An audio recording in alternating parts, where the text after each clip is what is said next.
This time, on the highway through hell, Snowing like a son of a... 45 tons of lumber jams the Trans-Canada. Oh, this looks bad. Going too fast. While another wreck teeters on the edge. No! And a complex recovery. I don't know why we're doing it like this. Brings tensions to a boil. I work 24 hours a day. Tearing open a rift between Jamie. You could have badmouth me on the wreck, right? And his top dog. I don't need this job. Maybe I'll just pack up and leave. In the rugged mountains of the Pacific Northwest, there's a highway like no other. The Coquihalla is an engineering marvel. But when the weather turns bad... Look out! It's like the Bermuda Triangle of truck accidents. Keeping the Coke open takes an army. When the highway shuts down, the world shuts down. And a last line of defense. Jimmy Davis en route. A heavy rescue team ready to tackle any disaster. Because here, closure is not an option.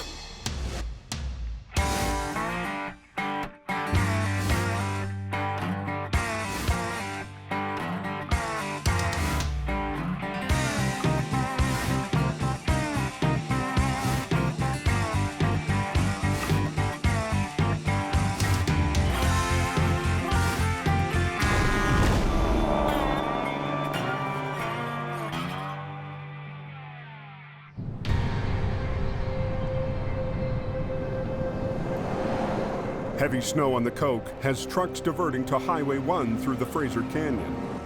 How's the canyon? But weather isn't much better there. From Smuzzle to Boston Bar, it's snowing like a son of a... Can you make sure you got chains on that thing? Just a warm set, but it'll do it. Anybody hear about the truck at Boston Bar that went over? Closed in both directions. At just after 11 o'clock, a call comes in for a flipped B train full of lumber. 4 kilometers east of Boston Bar.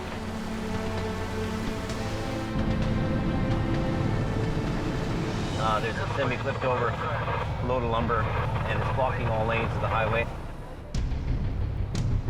Yeah, just another day for a tow truck guy. The wreck has closed down the Trans-Canada Highway just outside the town of Boston Bar. The weather conditions are really bad here, getting worse as we drive out. With snow pounding down in the canyon, the heavy rescue crew must be extra cautious. I mean, the snow's so heavy, there's like one lane in the middle of the highway here. That's the biggest issue here, is get there without dying. The different highways that we work on all have areas that people misjudge. You gotta have your wits about you when you're driving those mountain highways. That's how it is. The wreck happened on a notoriously sharp curve. Yeah, we're getting really close here now. It's not the first time heavy rescue has been here. This is at the same corner where another fellow died last season. Last winter, a truck lost control and smashed into a power pole, killing the driver. So this is some of his personal stuff, so we'll keep care of that for company. We'll probably send it back in a box to the company and they can deal with what they can deal with. I'll keep this for him. Things run through your mind. You wonder who the person is. You know, does the person have kids? You know, is there somebody at home waiting for him to get home?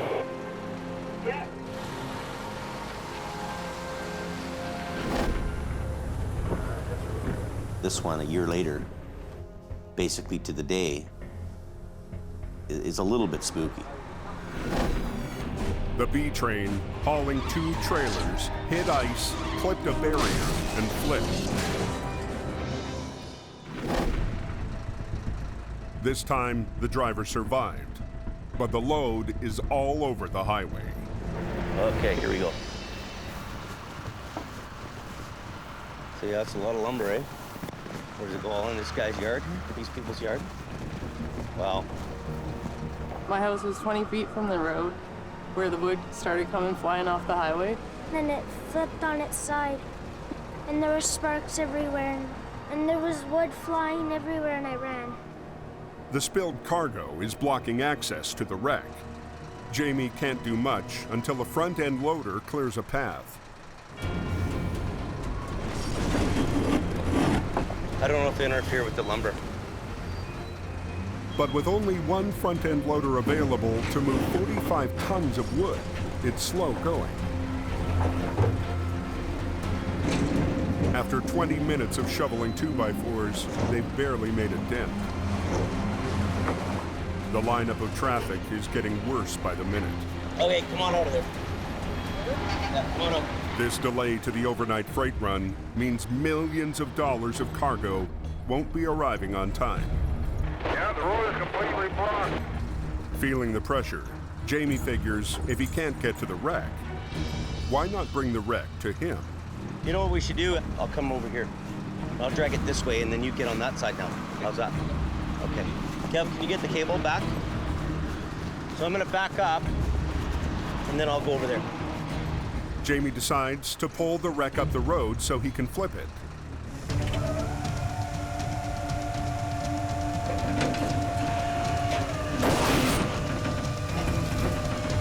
Getting off the highway like right now. But sliding a 15-ton truck on its side is a tough pull, even for the mighty Rotator. What's it look like on the other side? I'm the daddy. They get it clear of the lumber, Stop right there, stop right there. but now they have to get it on its wheels. Throw the brake on, Kevin. Scott and Gord arrive just in time to rig up the wreck. It's right here, Adam. Is it? They can't disconnect the trailers while they're on their sides, so they'll have to flip the entire rig all at once. Yeah, I can grab the back one line in each, eh? I'll come right here, and I'll just get on the tractor. They've traded one problem for another. The new spot is one of the narrowest sections of the highway. If he goes over a bit, we're kind of having issues with space. We don't have enough room here to get the trucks in the right spot. Normally, they'd put their wreckers on either end, perpendicular to the wreck, but the road is too narrow. Jamie has to position both trucks near the front. It's not the ideal angle, but it's all he's got. I'll come right here, Jim. We can't get the trucks, backed in properly, and I'm kind of working alongside Adam. Yeah, just around the wheel in here. So both loops are here. To get a better angle, Jamie fully extends the Rotator's 3-stage boom arm. Too tight, eh? Don't pull too hard, he's just winching it out. Good. You ready? They want the heavy cab to start flipping first and let it pull the two trailers with it. Last winter, it worked like a charm on another B-train wreck not far from here.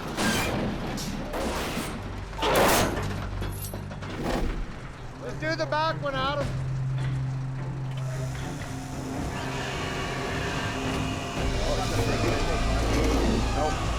But this time, they're not so lucky. The snow on the road is keeping the wheels from digging in. I don't know why we're doing it like this. All we're doing is pulling the trailer over towards me and sliding. Why doesn't he go down? You want to pull down on that? It'll come. You just go ahead. I'll pull after. This isn't doing so great. It's picking and sliding. The trailer's kicking out all the time. I don't why we wouldn't run a line down low, maybe. Yeah, to what though? Adam and I can, usually spot what we're doing, and we're right on the ticket. But on this one, we're kind of a little bit off our usual game here. The tension between Jamie and Adam has been brewing for weeks. You can only go so much. I'm only one man. With Jamie spending more time in the office, Adams had to take on more responsibility on the highway. If I pull my socks up anymore, I'm gonna tear my feet out the end of them. They run me to my breaking point. I work 24 hours a day, 7 days a week. What about me? I have a family, I have kids. Don't I deserve a couple days off? Woo. No, I'm to the point where if I don't make some kind of change, I'm not gonna be any good to anybody. 2 days ago, Adam skipped town without telling Jamie.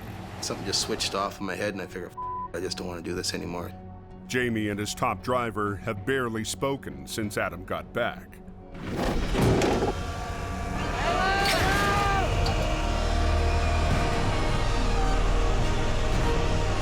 I just gonna keep my mouth shut.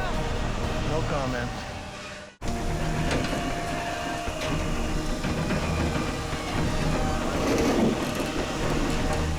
flipped B train has Highway 1 backed up for miles. I don't know why we're doing it like this. Heavy Rescue is struggling to flip it back on its wheels. But on the icy road, it just keeps slipping. And Jamie's top guy is losing patience with the boss's plan. Why doesn't he just pull down on that thing? I'll get a chain and we'll anchor off to the back. New driver Scott Bird gets an idea. He re-rigs the cables to a low point on Adam's truck. Don't go to that leg, it takes all my weight off. This one? Yeah, I gotta go up to the top here. By pulling down instead of sideways, the back trailer should flip first, bringing the cab with it. Go ahead, pull the back one. Look out. Look out, guys.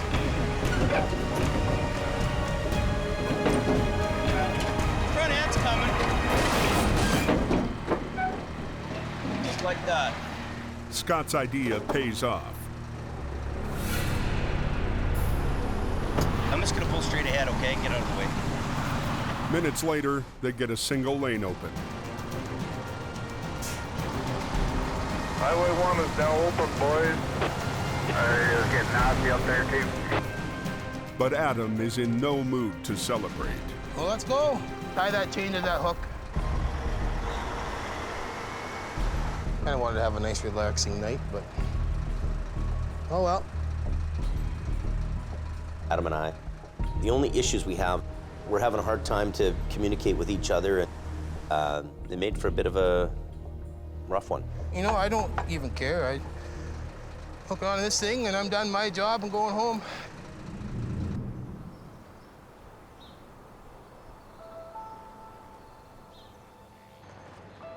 This morning, Adam has come in early after telling Jamie they need to talk. I don't need this job. I can go to work anywhere else. I can hop in a highway truck. I can do anything I wanted to do. I don't need to be here 24 hours a day. Maybe I'll just pack up and leave. Scott wonders what's up. Well, What are you doing this morning? waiting for Jamie. I called him a while ago. He said, come on over, so. Yeah. Adam's got a young family. You can't sit down to any function without the fear of that frickin' phone going off. So maybe I'll just quit. Really? Why would you do that? I don't know. I work 24 hours a day, 5 days a week, and I think that's pretty much good enough for me. If he left, it would affect me. It would bother me. But there's a point where a person just says, hey, if he decided to do what he's got to do and he moves on, what can I do about that? There, Bruce. You wanna go outside for a minute there so we can talk? I guess give us a couple minutes. Thanks. No, I don't know how to even start this, to be honest with you, but I guess the last month I just felt like he worked me to death. Look, it's the season, buddy. We're busy. You do what you can do, and that's how it is every year, and it's the same every year. I understand that, but I gotta listen to what you say, and I try to respect you as much as I can, but it just seemed like You're the only guy shouldering the whole place. there comes a point where a guy has to have somewhat of a life. Yeah. I don't know if you agree with that or not. No. We need to change the pace. Yeah. You went hard for that month, and at the end of the day, you probably did the most of it. Yeah. I wouldn't want you to go somewhere else. So no, I basically just want to start having maybe a couple days off a week. I get where he's at. Adam is shouldering the most of the work. And we've come to the realization that we need another guy to help Adam, do that workload that he deals with. That guy was supposed to be Scott, but the new truck Jamie promised him still hasn't left the assembly shop. I had everything lined up, ready to go. Didn't happen. In the meantime, Scott's been bouncing between Jamie's smaller, older trucks. I'm really getting unimpressed here. And he's getting tired of it. Oh, this is just 100% unacceptable. Ah, yeah, dirty.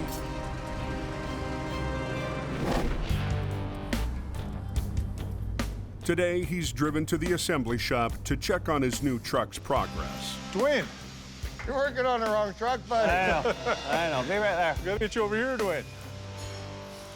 So this is the truck. It has a 600 horsepower Caterpillar in it. It's got a 20,000-pound front axle. It's got 46 rear ends with lockers. The wrecker's brand new. It's a 30-ton Century wrecker. Every full load bell and whistle on this thing, it's got everything. Because it's ever shiny, eh? Oh, it's gorgeous. Shiny stuff. Chrome flares, lights, light rock. Yeah. Shiny, shiny. Makes a guy feel good running down the road, having a prime piece of truck underneath him. Yeah, but it's a touch screen versus Jamie's touch pad. So I got a little bit more Google-phonic than him. Good. Don't let him swap it out on you. Well, I won't. It was a beautiful thing. And it just made me a little bit more antsy. Let's just get in the truck and go. The only problem, it's still not ready. What kind of a timeline are we looking at? So we're a couple weeks out? A couple of weeks out. Yeah. Okay. It's not the news he was hoping for, but at least there's an end in sight. Okay, man. Every minute I'm here bugging you is a minute less wasted on the truck, eh? I want that thing on the road. You know, we're 4 months behind schedule. It's been affecting my income. I left behind some pretty good opportunities to make a lot of money. I shouldn't have listened to Jamie. Yeah, it's happening, it's happening, it's happening. I shouldn't have come here until that truck was on the road. I may be faced with the possibility of having to just dump Jamie on his ass and go elsewhere, you know?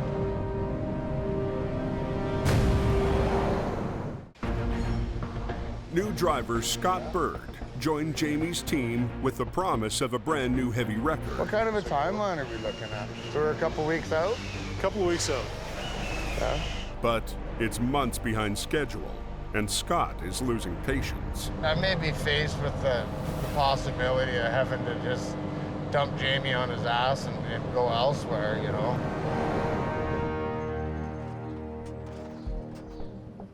Until the new truck is ready, Jamie has put Scott in a vintage 1985 5-star General.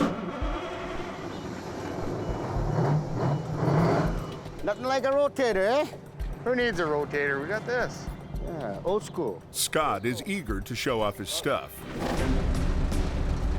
Last week, using Adam's record, he hit a home run. Okay, everybody. When he single-handedly flipped a B train.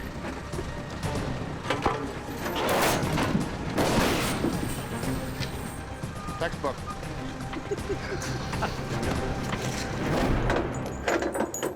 But with the old General, it's going to be tough to keep the winning streak going. What's it got on it for gear? Chain, man. Those are old school. I think I might have to grab that up in mine. I don't know, it's kind of a cute little truck. You know, it's a hydraulic and it's a nice little truck. You know, it's kind of a good little backup truck. It's kind of a truck that you can use for a few weeks and at least make some money around here. Well, you know, one nice thing about it is it'll kind of fit in the gap on your museum pieces there. I'm not in my truck, I don't have my gear, it makes it really frustrating. Up on the Coke, yesterday's storm has passed, giving highway crews a chance to clear the snow buildup. From a big storm to clear skies. Higher up the mountain, a new danger is looming. We got a runner here. There. That big wall. You see it? Last season, the Coke was shut down when an avalanche hit the highway. Closed. High hazard. Highway's closed. These vehicles must be out of here right now. Avalanche observations, size 2 naturals and roads to granite. It's trending warm. It's the full-time job of a team of avalanche technicians, AvTechs, to keep the snow from reaching the road. They monitor the more than 50 active avalanche chutes that stretch above these mountain highways. Here's the Snowshed over here. These two paths are a real concern for us because this is often where traffic gets backed up. Their exposure to the avalanche hazard goes up exponentially when you stopped. Just yesterday, there was a deposit that was 60 feet from the road. It's not just an office job. Today, they need to get a closer look at a section of the snowpack, 1,500 feet above the highway. And there's only one way to get there. All right. We're gonna go right through here? Yeah. What do you think? Dig above that little tree? Yeah.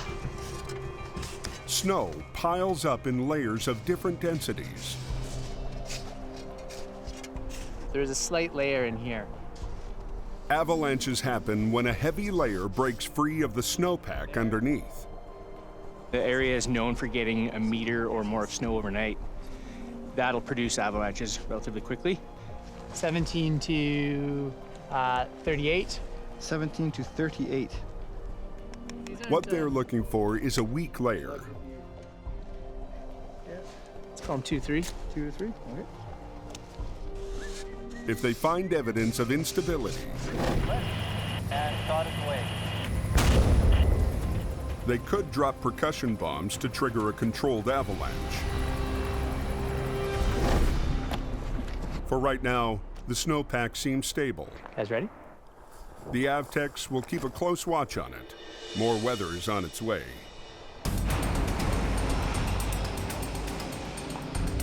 But there is one avalanche zone they can't tame. At the bottom of the Smasher, the highway passes under the Great Bear Snowshed, a reinforced concrete tunnel that allows the biggest snowslides on the Coke to thunder safely over 6 lanes of traffic. Today, an accident inside the Snowshed has left traffic exposed and at risk. That's very dangerous. With respect to avalanches, we would try and actually get most of the volume moved through as quickly as we possibly could. A pickup spun out on the icy snowshed floor. An SUV swerved to avoid it, lost control, then hit the barrier and flipped. The RCMP has closed the road, but with traffic backing up in an avalanche zone, they want it open again now. Ken Monkhouse happened to be just up the road in his flat deck. With no time to call for backup, he's got to do this one on his own, and do it fast. You're gonna roll this one over, go over, load the one over there, come back, load this, go up the hill. So we had a 25-kilometer long lineup, right down, almost down into Hope from the Snowshed. To speed things up, he wants to flip the SUV and get it on his flat deck in one quick move. Big stress, lots of traffic, lots of people sitting trapped.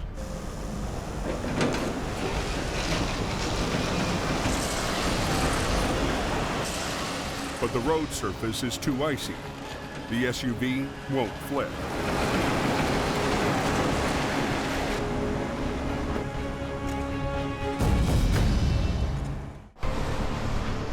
A long line of cars is backed up in an avalanche zone. Inside the snowshed, Ken is racing to get the Coke open. You've got all these people, they're in the worst possible place you could ever be in, and it's a sheet ice inside the shed. But he can't clear the wreck if he can't flip it. Ken re-rigs with a 2-point line, hoping he can swing the SUV into a position where he can get it to roll upright. When the shed was built, engineers embedded electric warming coils in the pavement, but due to safety concerns, they were turned off years ago.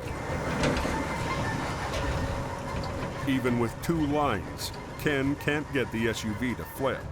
It wouldn't dig in, it wouldn't flip over. So he tries something else. I knew that I had to have an extreme low line to the back end of the truck to get it to come over. To pull down on the flipped vehicle, Ken rigs to the low point of his flat deck. He's betting it'll force the rubber on the tires to dig in. I'm looking around, I'm seeing the look on the cop's face. We know it's turning into a gong show. You know, we gotta nip it in the bud because this is taking way too long.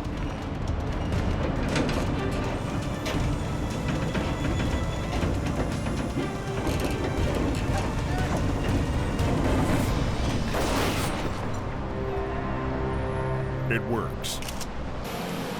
He quickly gets the other vehicle on his flat deck, hooks up the SUV, and the highway's open. It was extremely embarrassing that it took me as long as it did. I've done recoveries like that in 3 minutes. It was still a win. Nobody got hurt. Everything got done. Nobody got killed. No avalanches.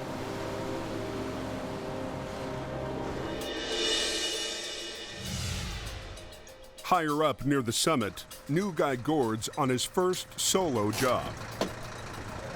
I'll just hook up from the back end, and then the other guy's gonna come up and just make sure everything's good to go.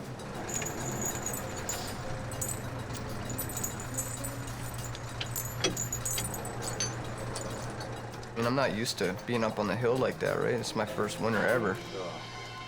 So, I mean, I'm thinking, oh, how should I hook it up? These gloves suck. They're actually freezing. My hands are sweating, so they're starting to freeze, yeah. Ken stops by to check on his apprentice.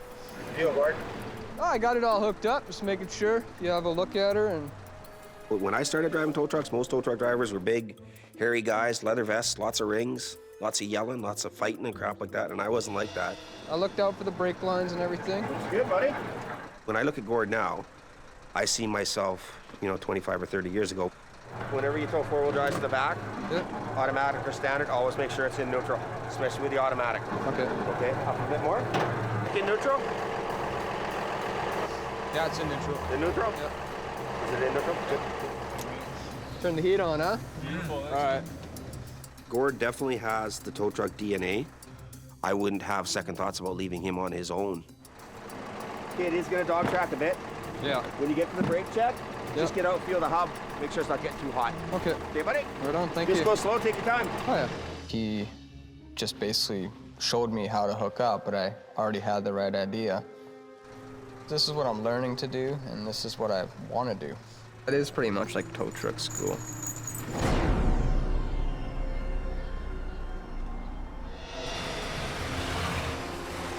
At the base of the Coke, an oversized load has been waiting for traffic to clear.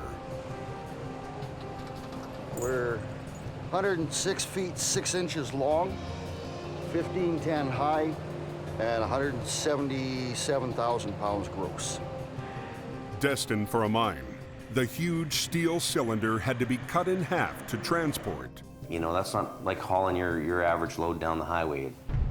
Wide loads test the limits of highway infrastructure. Recently, an oversized trailer clipped a head beam on a bridge in Washington state. A section of the structure collapsed and 2 cars fell into the water. They get huge money to haul those loads. There's a real risk. With the risk comes reward. It's a large, large responsibility. The big concern is that the oversized load has less than a foot of clearance through the Great Bear Snowshed. Because the shed ceiling is sloped, the load will only fit if it's in the left-hand lane. Height-wise is a bit of an issue going through the snowshed there. We have to take the left lanes just so that we can fit underneath. There's all kinds of things that can go wrong. You just gotta hold, keep your fingers crossed, nothing does. Alrighty, we're ready, let's get going here. All right, 10-4. By law, the oversized load requires escort vehicles in the front and back. Okay, you're about 3 feet off the right side there, Dale. The convoy stays in the right-hand lane for the slow drive up, so traffic can move around them. Okay, you got an 18 coming up fast on you. Alrighty, I'll give him a little more room here. And 4. He's coming right up on your doorstep.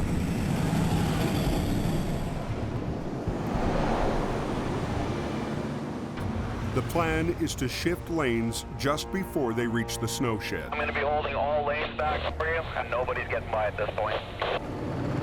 Alrighty, I'm just gonna keep this gear, this speed.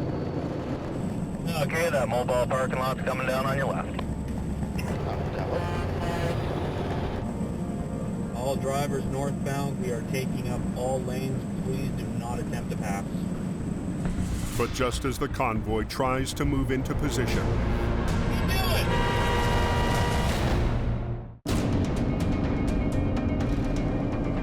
an oversized load is headed for the snow shed.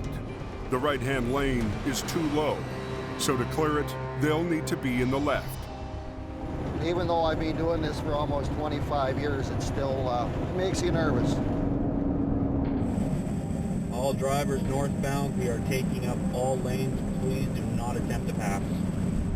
But just as the load driver is about to switch lanes to the left, What are you doing? he gets cut off. You got a 4 that just decided to sneak on by. He's coming up on your left.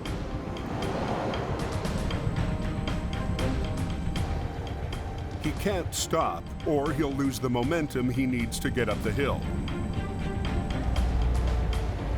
Got the 2 left lanes secured for you. We'll have clearance if we're lucky.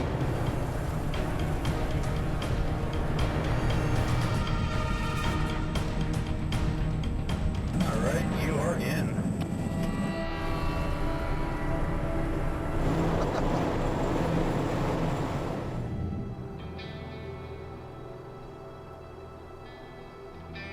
In heavy rescue towing, Sunday is just another workday. But today, for the first time all season, one of the hardest working drivers on the hill gets a day off. Being a good girl, Abby. All the long hours and miserable nights of screaming at myself. That's the reason why I do everything, to make sure they have a decent life anyways. Let's go, Kayla. If it wasn't for my 4-year-old, I'd be gone doing something else. Come on, Abby, let's go, sweetie. I want to watch my little girl grow up. We'll have hot cocoa when we get inside, okay?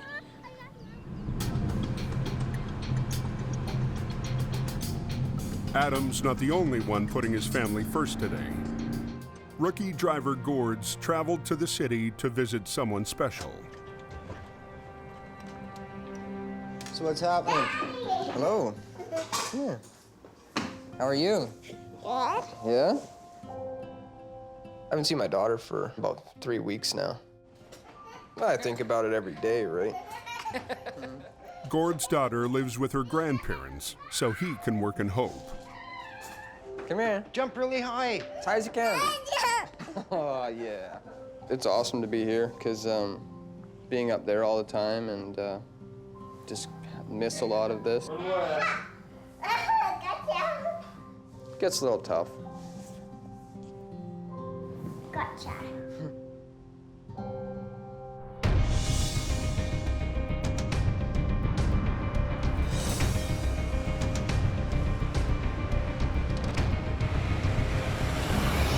Up on the coke, Adam's HR-52 patrols the highway. But it's not Adam behind the wheel. Jamie David is going up there pretty quick, maybe. I'm on my way.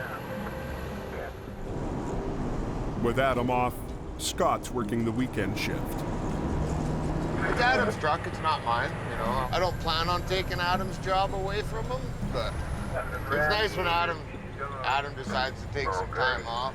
Wonderful. He spots a semi broken down inside the snowshed. Well, we're gonna stop and check on this guy because he is in a pretty dangerous spot. Well, here comes Jamie David here. I don't know if he's here for me or not. Hey, what was your name? Dave. Dave? Okay, I'm Scott. What's wrong with it? Red. Blew the red on it. Oh, yeah. Son of a bitch. Okay. Water problem. Little bit of a water problem. There's no cell service, so the driver can't call to authorize a tow. Just gonna pull this guy into a safe spot. It's just the right thing to do. Scott tows him anyway. We're gonna lift off to start it up. Just give me a little lift. Yeah. And then go into neutral. Sure, you want me to shut it off, did you say? Yeah, shut her off. Let's not hurt your motor. A lot of guys, they won't get out of their truck and help people out, but, you know, that guy sitting there is kind of dangerous. In the long run, it'll work out to our advantage. And, you know, he'll talk about it. He'll say good things about it. And when he's talking good things about it, there's 1,000 guys listening to the radios.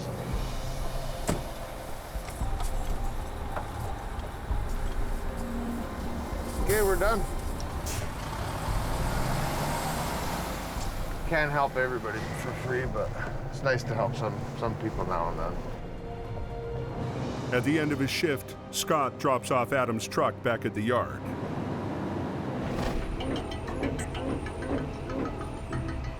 No scrapes, no dings, we're all doing good. Little housekeeping, got a little bit of garbage to get out of here. I'll finish my move out in the morning.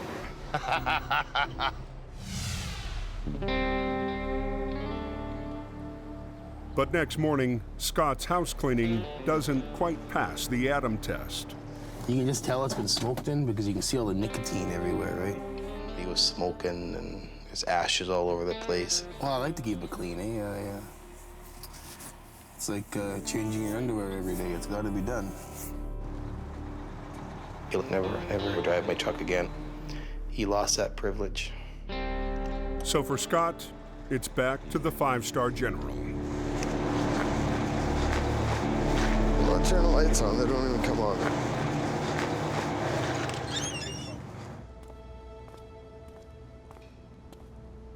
One of the main reasons why I came here is because I was told that I would be running a certain piece of equipment.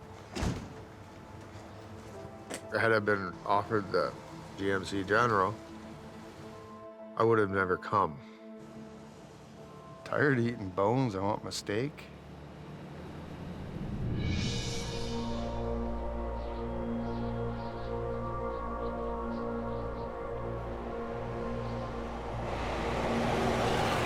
Going pretty hard in the canyon. You just want to take her easy. Those roads are slippery there. Yeah, it's pretty bad up there, guys. At just before dawn, a call comes in for a wreck on Highway 1. I heard it was a mail truck. I got a feeling this is going to be a long day. We're headed out to a wreck just north of Lytton. A mail truck is jackknifed and hanging over the edge. The wreck is an hour north of Hope near the town of Lytton. After 2 days' rest, someone else is eager to get back in the action. Good to go out and do something, make a few bucks. And I'm married to my wife and I'm married to this truck, so I got to split the time between the two of them. That's who I am and that's what I do.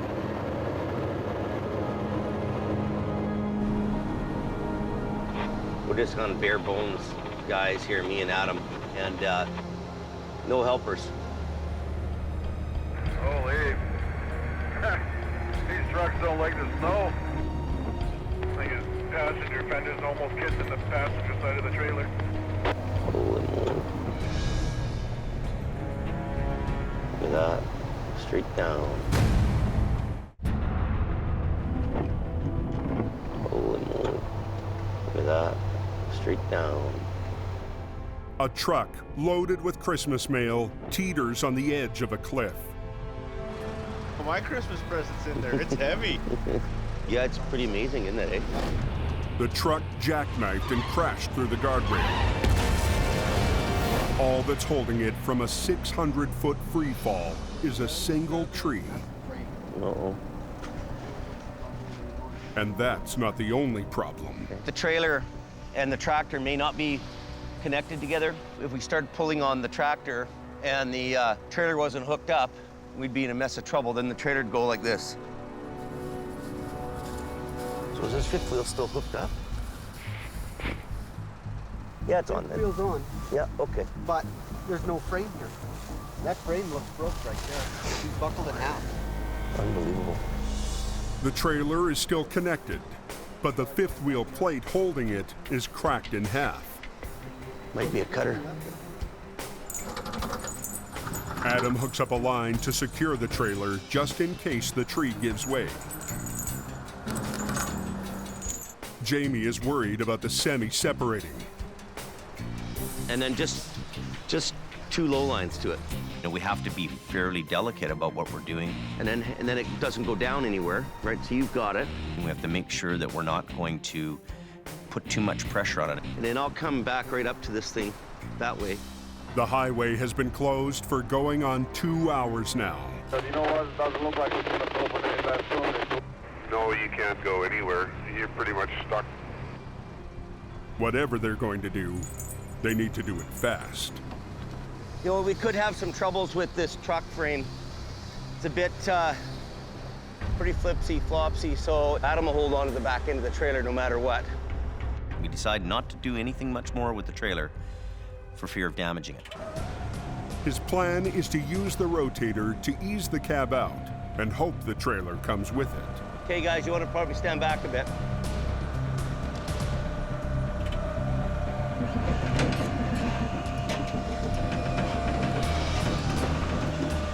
Better let you pull it.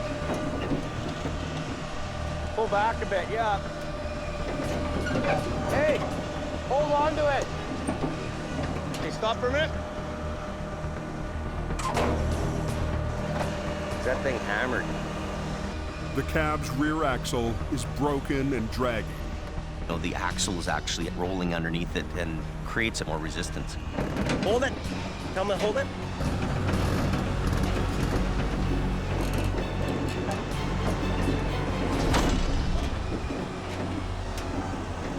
They get it out, only to discover that the cab is even more damaged than they'd thought. Wow, spare parts. I think she's like a single axle now, eh, Bob? Yeah, you took her right out. Yeah. That landing gear okay? Wow. But the trailer's vital signs are good. Landing gear works. How do we luck out that way? So the trailer's pretty good then, really. You didn't rip it off. I know.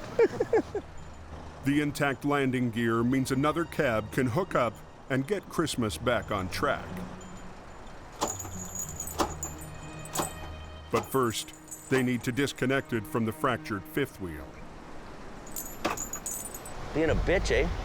I'm trying to pull the kingpin here, but the frame rails are bent right together, like, holy Jaws lock around a kingpin, linking the trailer to the cab. When the lever is pulled, it should release the jaws. So when the jaws went around the trailer kingpin, they either bent or twisted somehow when the truck went down. Totally clear. Murphy. Adam tries using a chain to pull the release lever. What do we do? What do we do? Ready? What about lowering the trailer down a bit on it? Adam lowers the landing gear, hoping to shift the weight off the lever. Hold it. Nope. Nothing. A 5-minute job has now taken over an hour, and the highway is still closed. Until we get that fifth wheel unhooked from this tractor, we can't do anything. We're dead in the water. Well, it's a waste of everybody's time. Keeps the highway closed. Gets Bob mad at me. Jerking around here. We're looking like idiots at the side of the highway trying to get this stupid fifth wheel out. Adam's getting frustrated. I'm frustrated. Did it move? I don't think so. What the? We don't have time to monkey around. It's starting to piss us off. Anything? Nothing. An hour becomes an hour and a half. This is like trying to unhook the fifth wheel from hell. We're cocked to this. What if we were to pull this thing straight so everything's, the whole unit straight? Could do. When all else fails, Jamie turns to the biggest tool he's got, the rotator. He lifts the front of the cab, shifting pressure off the plate, while Adam uses a ratchet to pull the lever. Right there. Go back with it. Oh, right, oh. Moving now, is it? Yeah, it's going. There we are.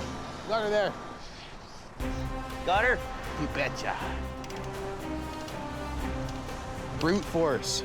Man is stronger than machine. After a nearly 3-hour shutdown, the Trans-Canada Highway is finally open. And for a change, Jamie is having a good day. Equipment's paying off, and the fact that we're in tune with each other is paying off. There's 2 guys, 2 trucks. We got the old hardcore boys. They're getting her done. Next time on the highway through hell. 4 inches of ice. $1 million wreck. Look, jackknife. leaves a load of prescription drugs stranded on the mountain. This thing is hammered right in here. That ain't good. I've never seen anything like that before. And What is he doing down there? the heavy rescue headaches keep piling up, Why isn't he getting up the hill and opening the road? Tell me what you're doing. forcing Jamie to get tough Why aren't you up the hill? with his most senior driver.